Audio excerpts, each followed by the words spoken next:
시간에 영혼 구원자, 우리는 영혼 구원자라는 것 말씀을 듣고 한 6월 달은 계속 영혼 구원에 대한 말씀이 계속 제가 준비를 해서 전할까 합니다. 이제 전반기도 지나가고 이제 하반기로 넘어가는 이 시점에서 그냥 전반기처럼 우리가 그렇게 살 것이 아니고 하나님의 말씀을 우리가 더 깊이 알고 영혼 구원하는 그런 새롭게 다시 시작하는 해, 처음 사랑을 넘어서 무르익은 사랑으로 넘어가기 위해서 우리가 하나님 말씀을 6월달에 영혼 구원에 대한 말씀 메시지를 우리 함께 보도록 하겠습니다.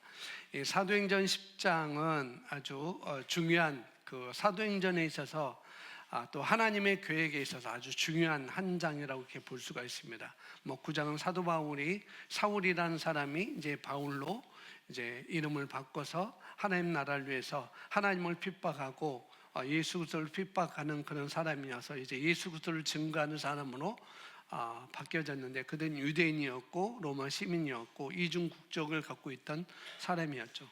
그런데 10장으로 넘어가면은 이제 하나님의 전혀 새로운 패러다임, 새로운 전환점을 갖고 하나님께서 이제 앞으로 그 시대뿐만 아니라 앞으로 올 시대가 어떻게 갈 것인지를 보여주는 단편의 말씀이라고 볼 수가 있습니다. 이미 복음서에서는 그런 일들이 많이 있었는데, 복음서에서는 이미 유대인들에 대해서 잃어버린 영혼들, 유대인들에서 그때 많은 사역을 하셨고, 이제는 그의 제자들을 통해서 그런 일을 어떻게 해나갈 것인지를 보여준 장면이 사도행전 10장이라고 볼 수가 있습니다.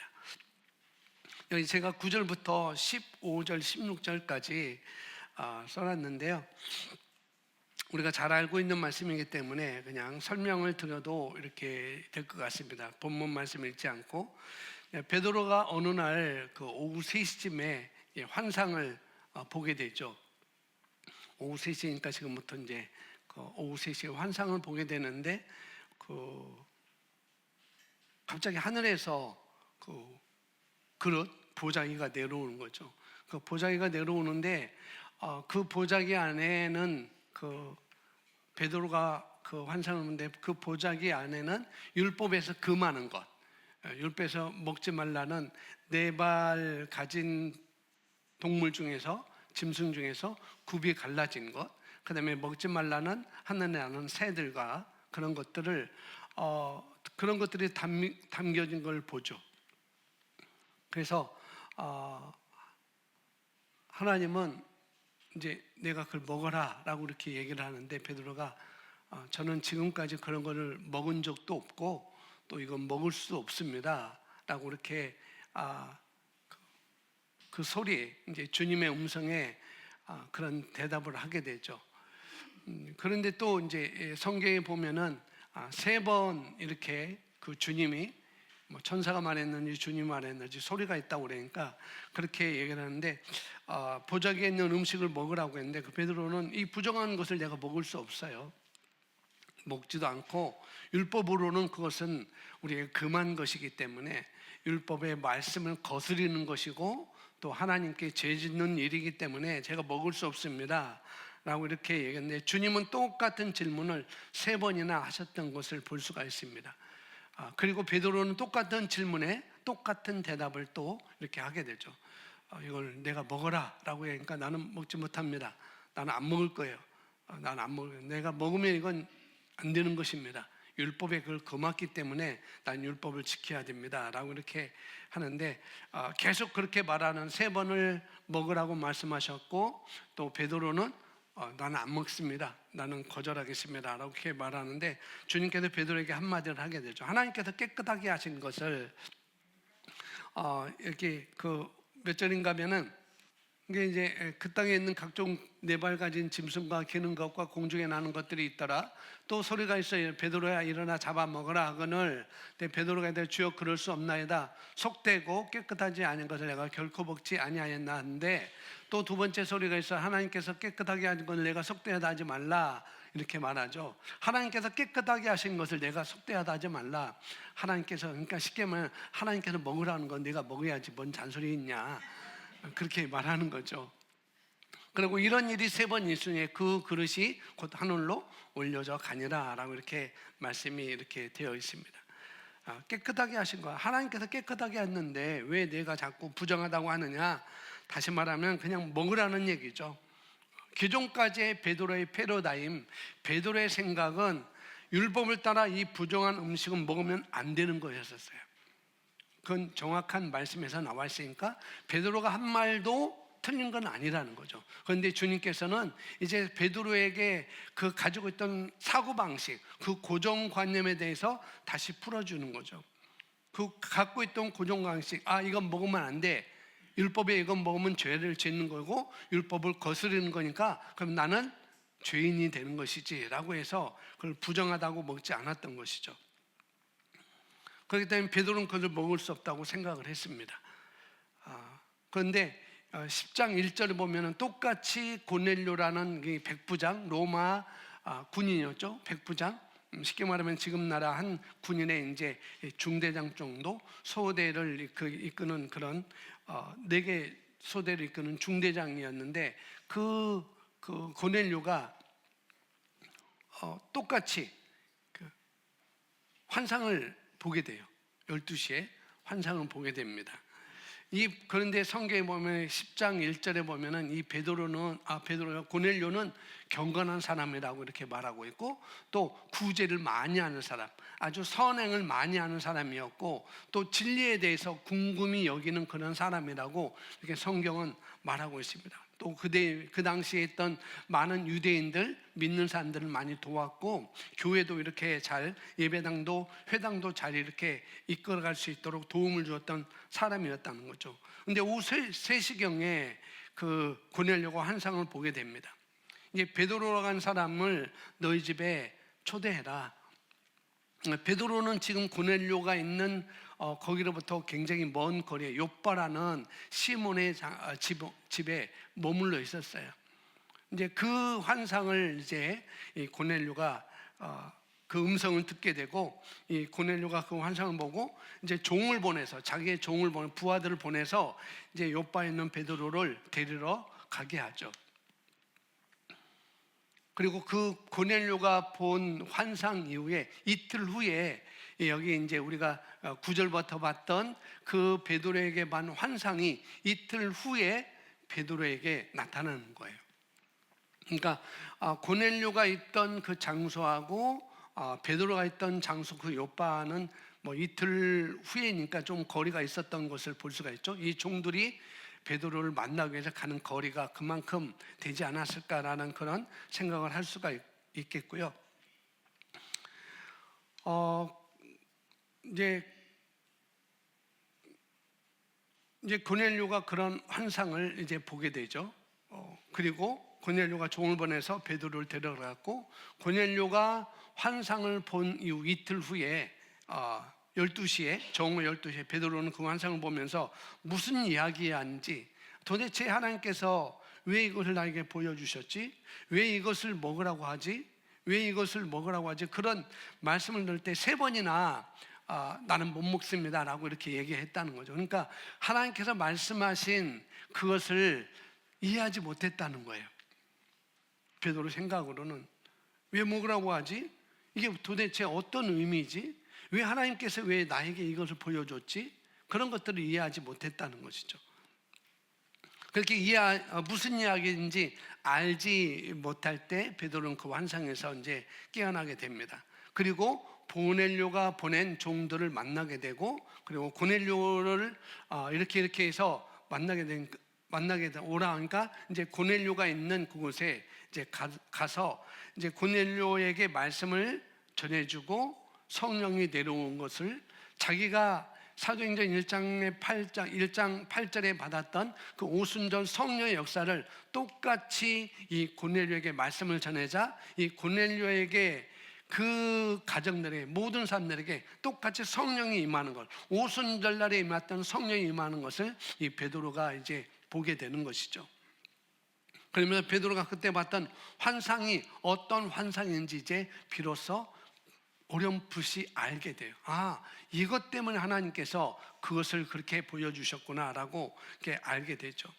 원래 율법을 따라서 이방인들은 그 선민들에게만 하나님의 사랑과 하나님의 축복을 받을 수 있는 그런 선민 사상, 그런 것이 있었습니다. 우리가 요한복음의 사마리아 여인과 예수님의 대화 중에서 우리가 볼 수 있듯이 이 구원에 대한 메시지, 하나님의 사랑에 대한 메시지는 이방인들에게는 전혀 관계가 없었던 거죠. 오로지 잃어버린 영혼들. 그래서 복음서에서도 어떤 여인이 내 딸이 흉악히 귀신 들려서 죽게 되었으니 좀 내 딸을 고쳐주소서라고 말하니까 나는 잃어버린 이스라엘 왕의 이스라엘 외에는 보내심을 받지 않았다라고 말하니까 뭐예요?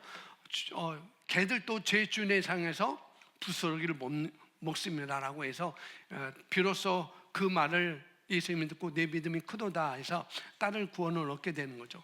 바로 예수님께서 그러니까 이런 이방인들은 이런 복음을, 이런 구원을, 이런 하나님의 축복을 받아들이면 안 되는 그런 존재들이었습니다. 오로지 유대인들만 예수님의 메시아라고 하는 그 복음을 받아들이고 또 성령을 체험한다는 것을 용납할 수 있는 일이었다는 거죠.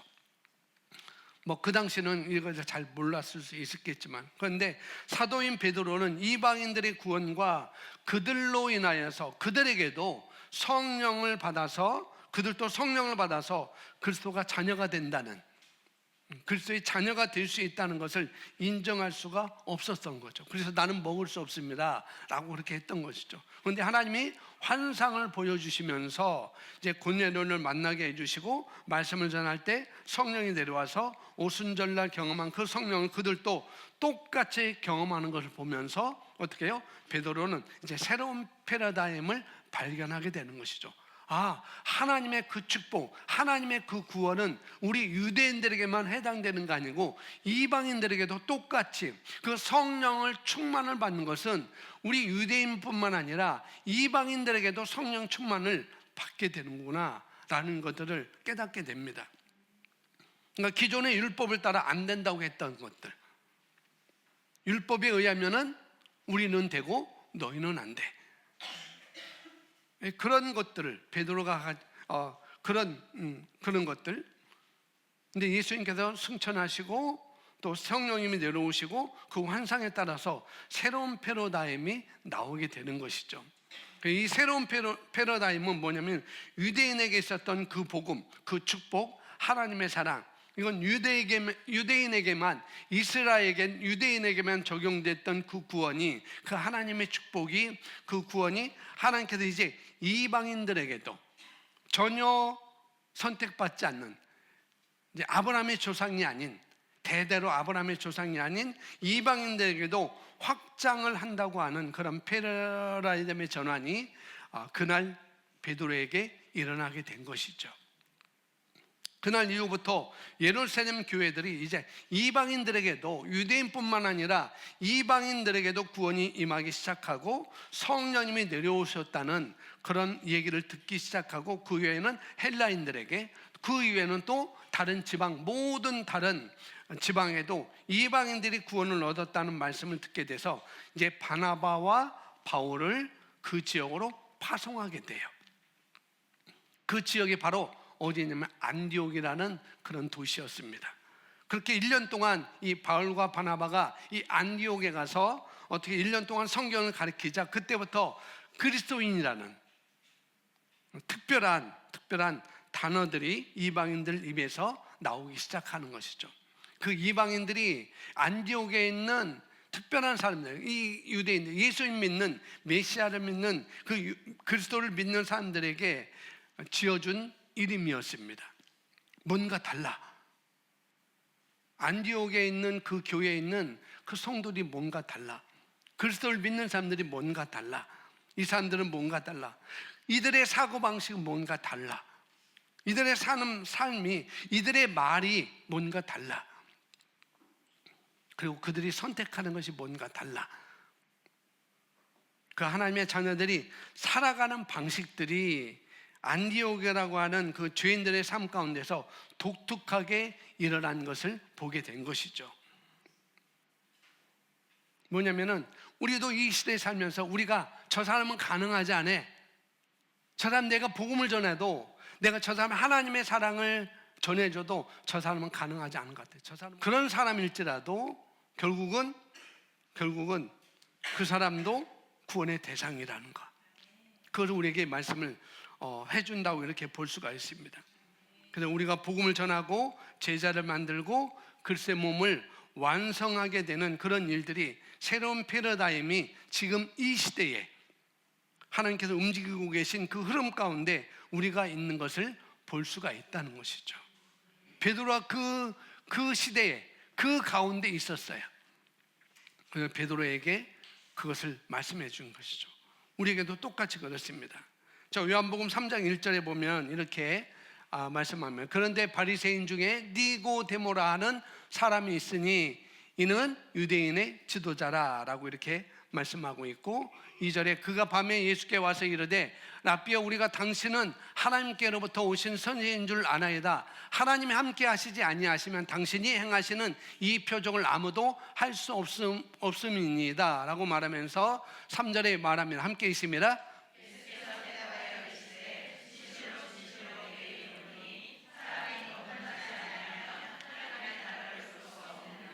사람이 거듭나지 아니하면 하나님의 나라를 볼 수 없다라고 말씀하고 있습니다. 뭐냐면 우리 그리스도인들 삶에서 우리 그리스도인의 삶뿐만 아니라 우리뿐만 아니라 인류에게 가장 중요한 일은 바로 거듭남이라는 거죠. 거듭남. 그 거듭남보다도 모든 인류에게, 이 불신자들에게, 또 믿다가 연약한 그들에게 모두 그 거듭남보다 중요한 일은 단 하나도 존재하지 않는다는 것입니다.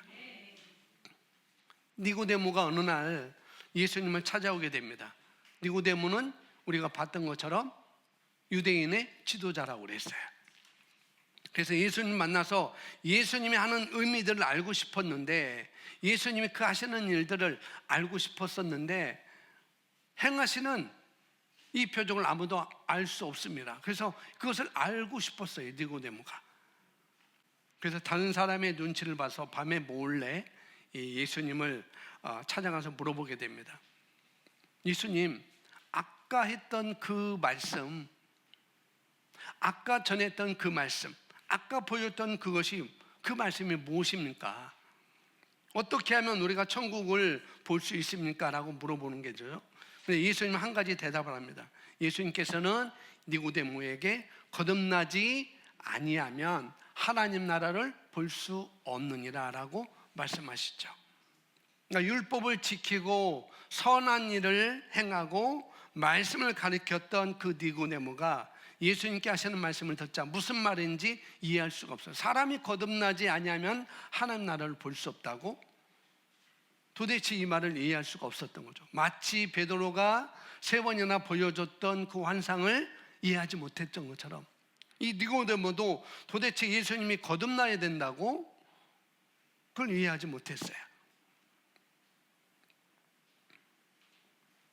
거듭남, 다시 태어남, 또 새롭게 태어나는 것, 그러니까 이거는 니고데모가 이해할 수 없는 그런 수준이 있는 그런 패러다임을 갖고 있는 사람이 아니었었습니다.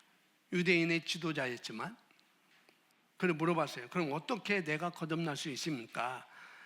다시 어머니 태로 다시 들어가야 내가 그럴 수 있습니까? 라고 물어보면서 결국에는 우리가 알고 있는 요한복음 3장 16절에 우리에게 말씀을 해주시죠.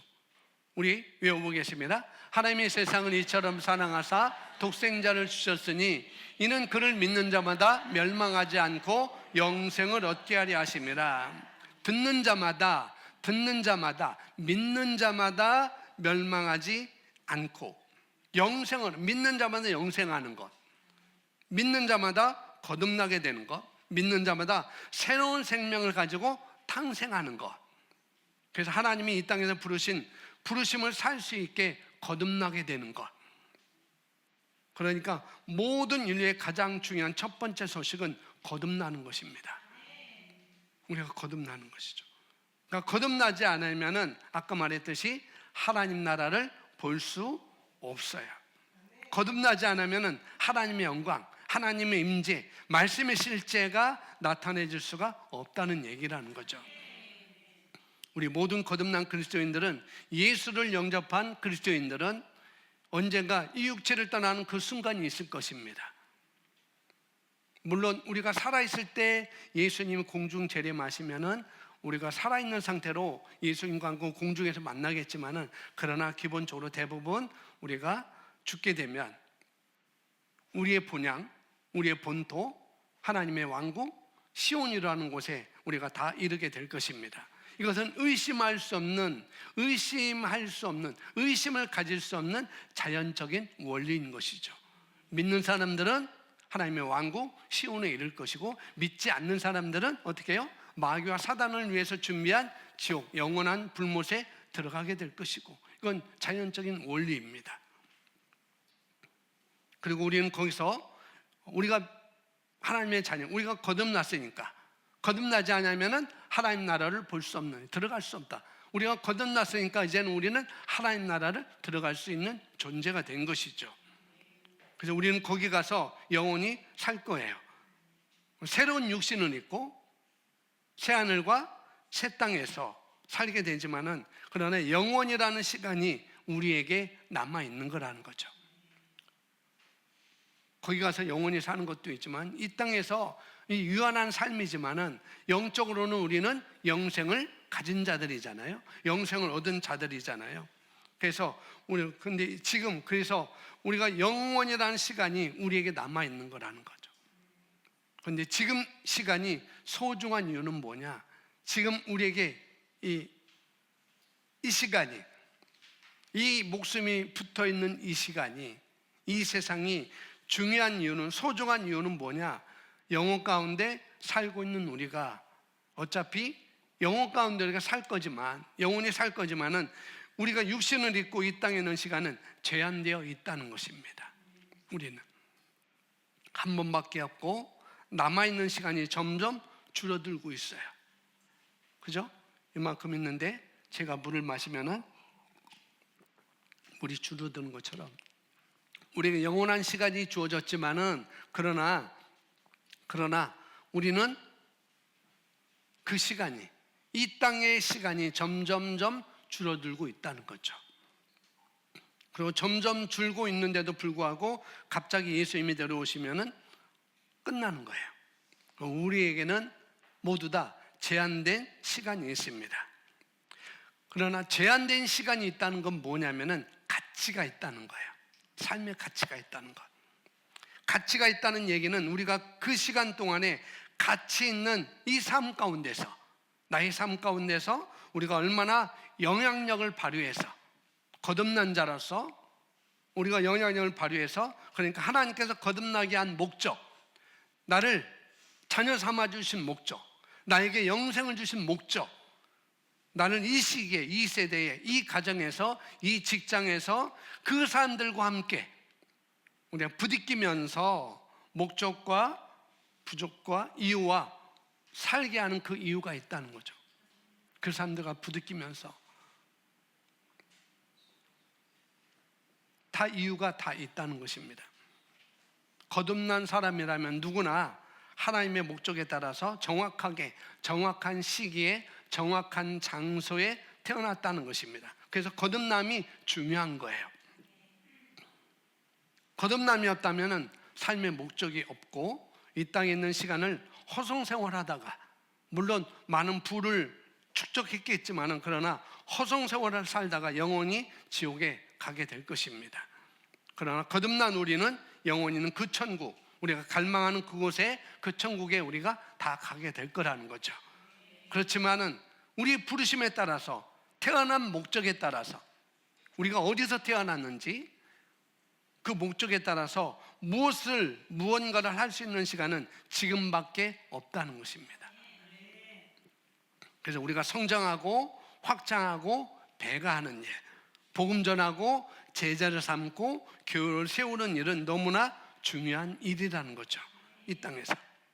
그래서 요한복음 15장 16절에 이렇게 말합니다. 함께 읽습니다. 너희가 나를 택한 것이 아니요 내가 너희를 택하여 세웠나니 이는 너희로 가서 열매를 맺게 하고 또 너희 열매가 항상 있게 하여 내 이름으로 아버지께 무엇을 구하든지 다. 그러니까 우리를 열매 맺게 하기 위해서 하나님께서 이 땅에 지금 이 시기에 우리를 부르셨다는 거예요. 열매 맺기 위해서, 모두 다 열매를 맺기 위해서. 그래서 하나님 나라를 보는 방법은 딱 그거입니다. 주 예수 그리스도를 믿는 그 순간부터 우리가 거듭나게 되고 영생을 받게 되고, 영생을 받았으면 우리에게 굉장히 특별한 방식이 모든 사람 안에 존재하게 되는 거라는 거죠. 어떻게? 어떤 존재, 그 사람의 어떤 특별한 방식, 너희로 가서 열매를 맺게 하는 방식, 또 너희가 항상 열매가 항상 있게 하여. 그러니까 이 방식이 우리에게 있다는 것입니다. 아주 이게 기본 과정입니다. 영접을 했다면, 거듭났다면, 내가 지금 영접한 사람 안에 하나님의 부르심이 있어서 내가 영접한 그 사람, 아니면 하나님이 또 예비하신 그 사람을 만나게 해줄 것이 아니겠어요? 내가 영접했다면 너희로 가서 열매를 맺게 한다고 하니까 이미 나로 인하여서 어떻게 해요? 열매, 영접한 그 사람이 있을 것이고, 또 없다면 또 앞으로 하나님이 또 예비하신 사람을 만나게 해줄 수 있다는 것이죠. 왜? 너희로 가서 열매를 맺게 하기 위해서 하나님께서 내가 너희를 택하여 세웠다라고 말씀하고 있습니다. 너희가 나를 택한 것이 아니고 내가 너희를 택하여 세웠다. 너희가 가서 열매를 맺게 하려고. 지금 내 삶 가운데 영혼 구원이라는 열매가 없다 할지라도 하나님은 분명히 열매를 맺게 하려고 사람을 보내주실 것입니다. 여러분 눈에, 지난 시간에 어떻게 해요? 여러분 눈에 보일 거예요. 그 사람이. 삭개오를 예수님 눈이 위를 쳐다보고 삭개오를 봤듯이 오늘 너희 집에 구원이 있으리라 라고 했던 것처럼 분명히 우리에게도 보여질 것입니다. 아멘. 또 만나게 해줄 거예요. 근데 모든 것의 초점, 하나님께서 예비한 그 한 영혼, 거듭난 그 영혼의 초점은 뭐냐? 그 사람 안에 있는 독특한 그 부르심이라는 것입니다. 저와 여러분 안에 부르심이 있고, 또 아직도 구원받지 않았지만, 이 복음을 모르지만은 그 사람 안에도 부르심이 있다는 거예요. 너희로 가서 열매를 맺게 하는 그 부르심이 모든 사람에게 있다는 것입니다. 그 부르심은 어디 있냐면은 그 사람, 세상에 있어요. 세상, 다른 데 있지 않고 세상에 있습니다. 그 사람 안에 있는 오이코스, 사는 곳에 있다는 거죠. 거듭난 모든 하나님의 자녀인 우리가 교회 안에서 우리가 성장을 해서 결국 나가야 할 곳이 있다는 것입니다. 너희로 가서 우리가 나가야 할 곳이 있다고 말씀하고 있어요. 가서예요. 가서.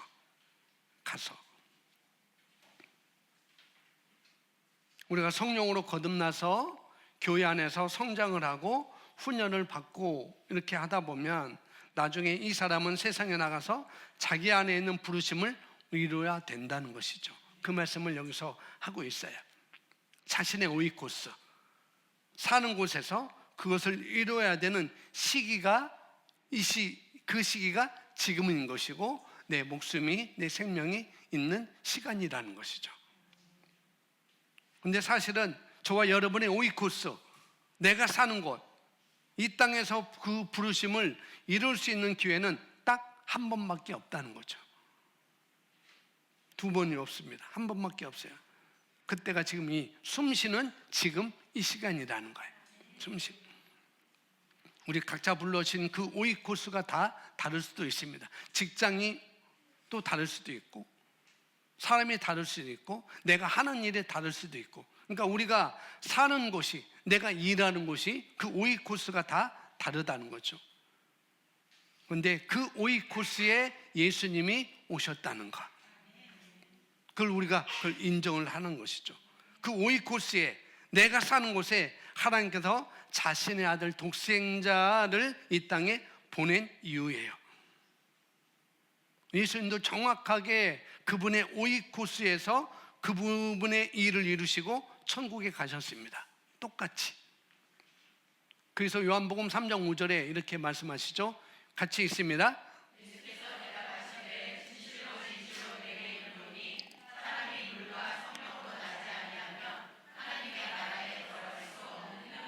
예, 니고데모가 그것을 물어봤을 때 결국 물과 성령으로 내가 거듭나야 된다.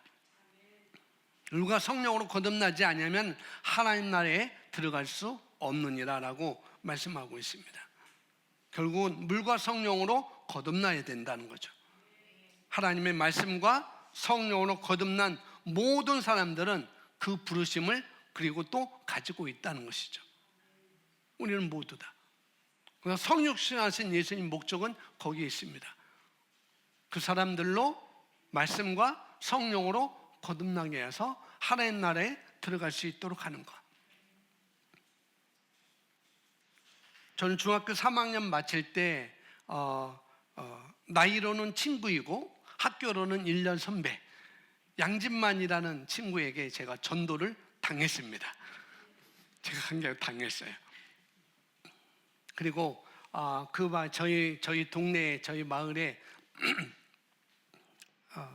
대천 남궁이 그 마을에 40대를 이제 막 넘으신 젊으신 목사님 가족이 저희 동네에 교회를 개척하셨어요.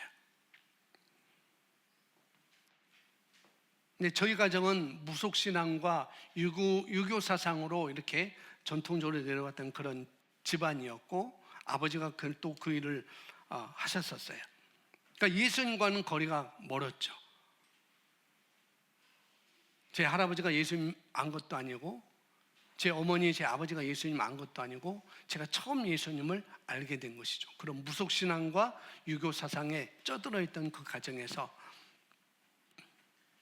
그래서 저는 고1 때 목사가 되기로 헌신을 했습니다. 그러다 보니까 예수를 믿는 저는 가족으로부터 핍박을 받게 됐죠. 그때 이 대천 남궁리에 40대 젊은 목사님께서 교회를 개척하셨고 또 말씀을 이 복음의 말씀들을 이 하나님의 말씀을 전해 주셨고 그 당시 주일학교 총무 선생님이었던 여자 선생님이었는데 이름은 몰라요. 근데 성은 기억납니다. 황 선생님이라고 총무 선생님이었어요. 근데 이 선생님이 저를 보면서 그분이 신앙생활을 시작할 때 저의 지금 신앙생활 너무나 똑같기 때문에 그분도 호련단신 처음 예수 믿게 되고 부모로부터 핍박을 받게 되고 이렇게 신앙을 성장해서 이제 주일학교 총무 선생님으로 일하게 되고 본인과 똑같은 처지에 있는 저를 바라보면서 저를 많이 위로해 주셨어요. 위로해 주고 사랑해 주고 기도해 주고 그 당시 저희 그때 제 별명이 개미였어요. 말라서 개미가 아니고 너무나 성실히 일한다라고 해서 교회에서 붙여준 선생님들을 붙여준 별명이었습니다. 그 총무 선생님이 여선생님이 그랬어요. 개미야, 하나님이 너를 돕고 계셔. 기현아, 김 선생님, 그래서 저도 주일학교 반사였었으니까 김 선생님, 하나님이 선생님을 놓지 않을 거야. 그러니까 힘내. 김 선생님 반드시 승리할 거야. 그런 말로 저를 위로해주고 사랑해주고 저를 위해서 그렇게 기도를 많이 해주셨어요. 너무나 감사하죠. 그리고 그분의 도움으로 그분의 기도와 그분의 말씀의 권면과 말씀의 가르침으로 저는 고등학교 1학년 때 거듭나게 되었습니다. 한 사람 저는 그 선생님의 오이코스에서 만났던 한 사람이었어요. 그 선생님의 오이코스에서 만났던 한 사람이 바로 저였던 것이죠. 지금 어디서 뭐 하는지도 몰라요. 이름은 몰라요. 근데 성은 알아요. 이름도 몰라요, 성도 몰라요. 그게 아니고 성은 아는데 이름을 알아요.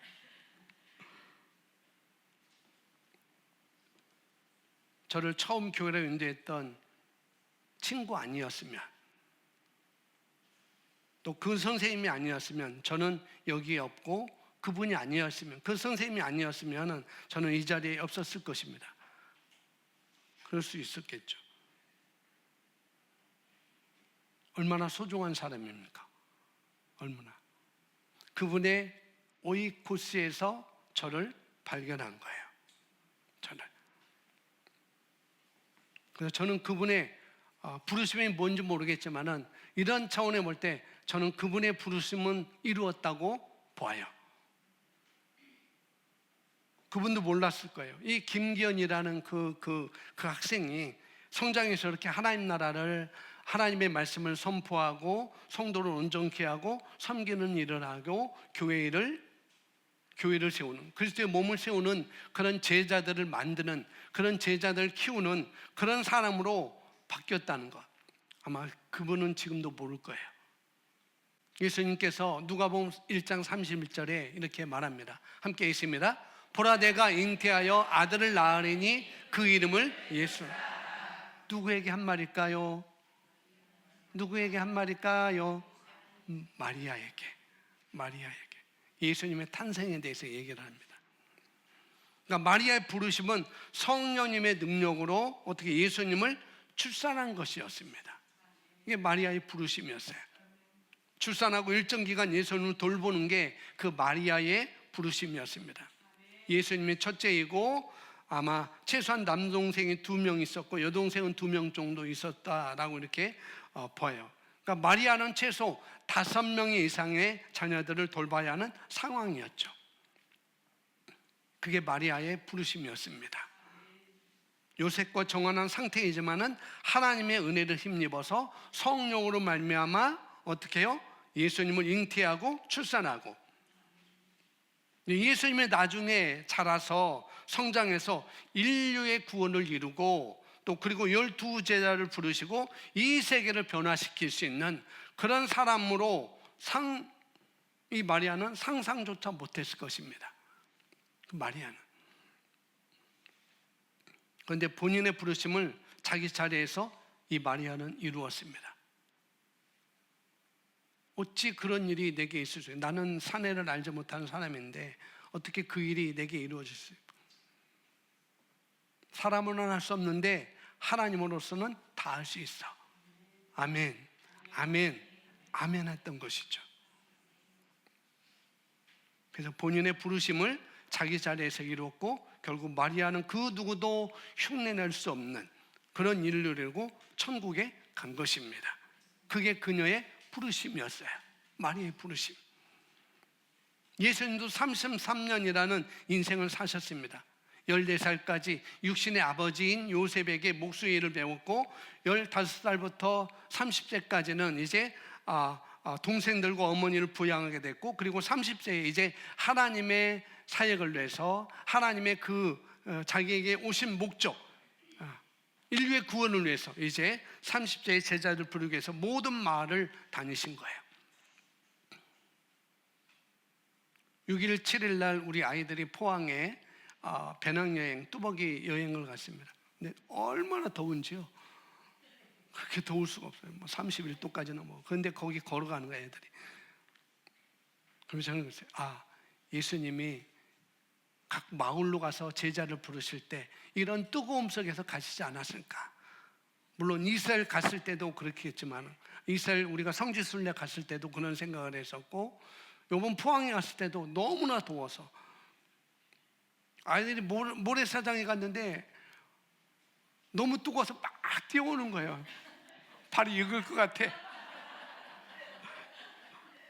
근데 그런 열기 속에서 예수님이 인류를 구원하기 위해서 걸어 다니셨다는 것.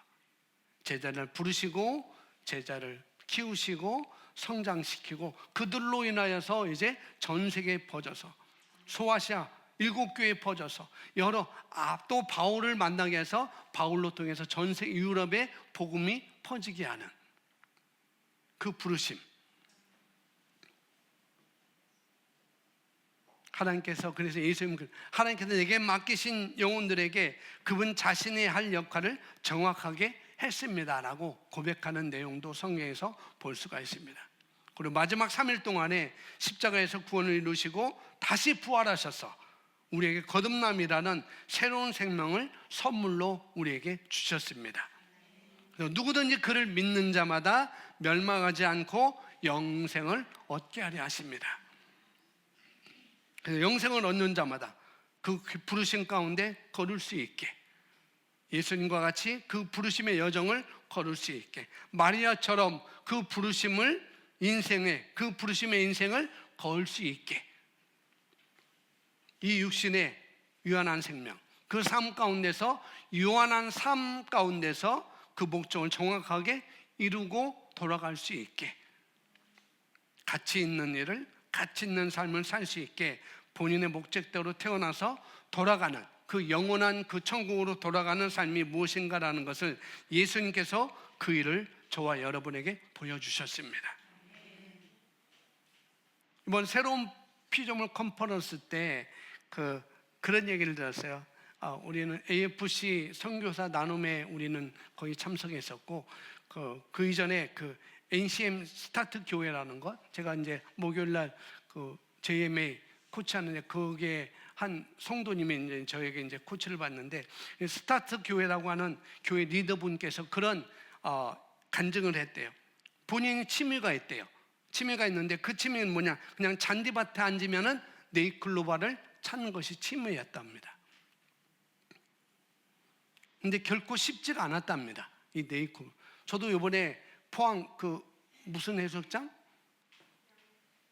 양일 해수욕장, 양일만. 영일 해수욕장, 영일만 그쪽에 있는데, 영일 해수욕장 앉아 있는데 네이클로버가 보이는 거예요. 찾은 게 하나도 안 보여요. 근데 이분이 그런 취미였다는 거예요. 네이클로버를 찾는데 결코 쉽지가 않았다는 거죠. 근데 1년에 하나 발견할까 말까 할 그 정도였답니다. 근데 그런 취미가 생겨나서 공부하기 시작했대요. 네이클로버를 어떻게 하면 더 잘 발견할 수 있을까? 공부하기 시작했고, 그리고 나서 가는 데마다 네이클로버를 찾게 됐는데, 이거 처음에는 1년이 걸렸는데 두 번째는 6개월이고 세 번째는 3개월이고, 나중에는 네이클로버를 찾는데 매일매일 네이클로버를 발견할 수 있게 됐다고 합니다. 그게 무슨 말이냐면 1년의 법칙들이 있다는 거죠. 네이클로버가 뭐냐면은 그 열성이잖아요. 단 세 잎인데 그 열성으로 네 잎이 된 거잖아요. 그 열성인자를 갖고 있으면 머지않아서 어떻게 해요? 그 근처에 열성인자를 갖고 있는 네이클로버가 꼭 나올 거라는 거죠. 그래서 이제는 네이클로버가 어디 있는지 직관적으로 알게 됐다고 합니다. 느낌이 있는데 여기 있을 것 같아 라고 찾아보면 반드시 거기에 있다는 거죠. 그러면서 네이클로버 고수가 됐는데, 그렇게 계속 하다 보니까 이제 네이클로버를 찾는 게 지루해졌대요. 너무 쉬우니까. 그래서 이분이 독특한 취미가 하나 더 생겼는데, 그게 뭐냐면은 네이클로버가 아니라 다섯잎 클로버를 찾는 거. 역시 이것도 쉽지가 않았는데 더 어려운, 네이클로버를 찾는 것보다 더 어려웠는데, 역시 머지않아서 네이클로버를 찾는 것만치 그만큼 쉬워졌다는 거죠. 이게 더 높은 차원의 취미가 생겼다고 합니다. 어떻게? 6잎 클로버를 찾는 거. 근데 이거는 쉽지 않아서 얼른 때려쳤다고 합니다.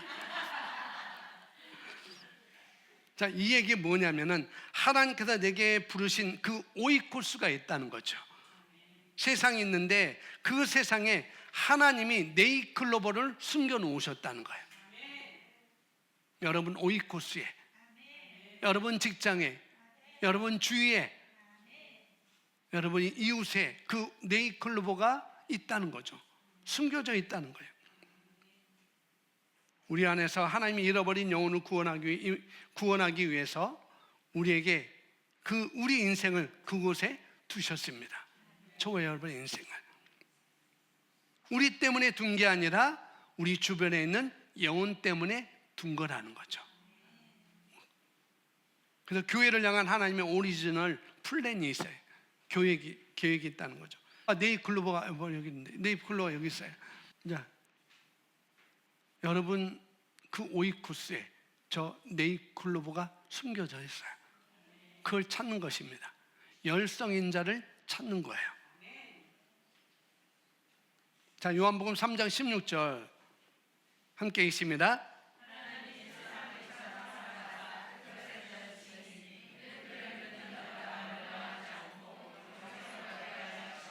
그냥 우리가 잘 읽는 이 말씀 보면은 하나님께서 독생자를 보내신 이유가 있어요.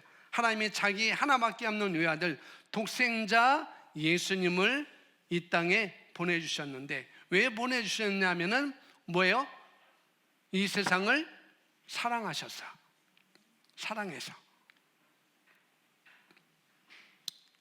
사랑해서 보내주셨대요. 근데 대상이 있어요. 사랑의 대상. 그 사랑의 대상이 뭐냐면은 세상을, 하나님이 세상을, 그 세상이, 그 사랑의 대상이 세상입니다.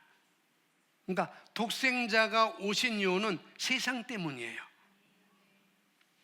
근데 이 세상이 뭘 얻게 하려고 하냐면은 영생을 얻게 하려 하십니다.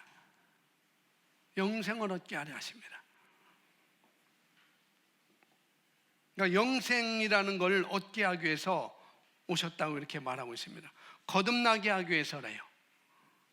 우리 주변에 있는 네잎클로버, 열성인자, 그리스도의 자녀로 태어나게 하기 위해서 그분이 오셨다라고 말하고 있습니다. 그래서 거듭난 사람으로서 자신의 부르심을 이루어서 가치 있는 삶을 살다가 영생의 삶으로 들어오게 하는 것, 그게 하나님의 목적이었다라고 이렇게 말씀을 하고 있는 것이죠. 그리고 독생자를 세상에 보내셨는데 그 이유가 뭐냐면은 우리를 살리려 하십니다. 멸망하지 않고 영생을 얻게 하는 것, 살리려 하는 것. 그것이 요한일서 4장, 하나님의 사랑이 우리에게 이렇게 나타난 바 되었으니 하나님이 자기의 독생자를 어디에? 세상에 보내심은 그런 말미암아 우리를 살리려 하는 거예요. 세상을 살리려고, 그 네잎클로버를 발견하게 하려고, 그 열성인자를 발견하게 하려고. 그래서 교회를 향한 하나님의 오리지널 플랜, 하나님의 계획 있습니다. 그건 뭐냐면 대상이 있어요. 하나님의 교회를 세운 대상, 그것은 세상입니다. 아직도 예수님을 모르는 사람들. 그리고 목적은 뭐냐면은 세상에 영생을 주려고, 그러니까 살리려고. 그리고 방법은 뭐냐면 독생자를 보내는 게 방법이었어요. 독생자를 보는 자마다, 독생자를 믿는 자마다 예수님을 믿는 누구든지 멸망하지 않고 영생을 얻게 하려 하십니다. 그래서 예수님을, 독생자를 보내주셨어요. 근데 여기서 주인공은 누구냐? 예수님이 아니었어요. 주인공은 예수님이 아닙니다. 주인공은 세상이었습니다. 세상. 이 세상이 영생을 얻도록 하나님의 방법으로 독생자를 보내주신 거예요. 예수님은 존귀하고, 예수님은 거룩하시고, 예수님은 완벽하신 분이시죠. 우리는 그분을 찬양하고 그분의 영광 가운데 걷고 있고 우리는 날마다 행복합니다. 이 세상이 주인공이 있기 때문에, 이 세상에 주인공이 있기 때문에, 사실 이 세상은 하나님이 인간에게 주신 것이었죠. 근데 우리가 우리 힘으로 세상의 주인공이 될 수 없자 하나님께서 독생자를 보내주셨습니다. 그렇게 말합니다. 인자한 곳은 있습니다. 시작. 예수님이 자기 부르심을 너무나 잘 알았어요. 인자가 온 것은 잃어버린 자를 찾아 구원하려 하십니다. 잃어버린 자는 어디 있어요? 천국에 있게요? 어디 있게요? 세상에 있어요. 세상. 예수님 오신 이유는 잃어버린 자를 찾아서 구원하기 위해서. 예수님 오시지 않았다면 오늘 저와 여러분도 어떻게 해요? 구원을 받지 못했을 것입니다. 중학교 3학년 때 양진만이라는 사람, 고등학교 1학년 때 그 황 선생님이 없었으면 저는 예수님을 몰랐을 거예요.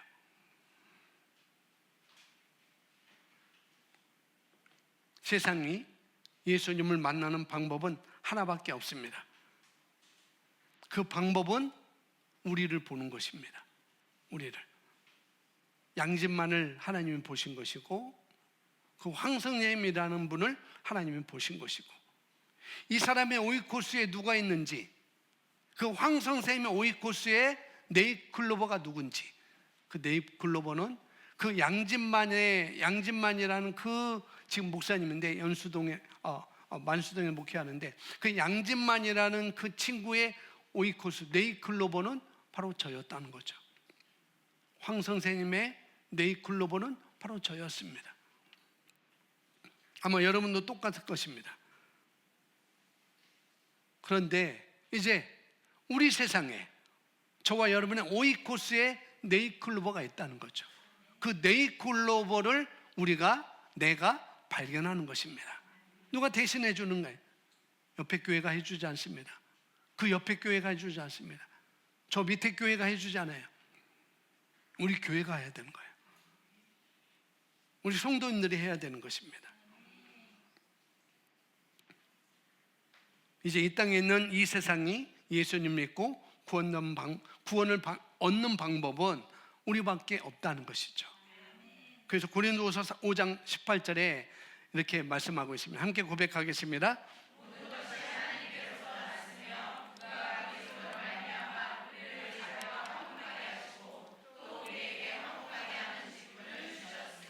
아멘. 하나님께서 그리스도로 말미암아 우리를 자기와 화목하게 하시고, 거기서 끝난 게 아니죠. 또 우리에게 화목케 하는 직분을 주셨다라고 말씀하고 있어요. 그래서 저와 여러분이 하나님께 화목하게 되었잖아요. 그죠? 그런 우리에게 이제 화목케 하는 직분을 주셨습니다. 누구? 네잎클로버를 찾도록. 그렇다고 해서 풀밭에 가서 네잎클로버를 찾으면 안 돼요. 그 네잎클로버는 여러분의 영혼입니다. 세상에 있는 사람들. 근데 네잎클로버 찾아도 돼요. 놀러가서 찾아도 돼요.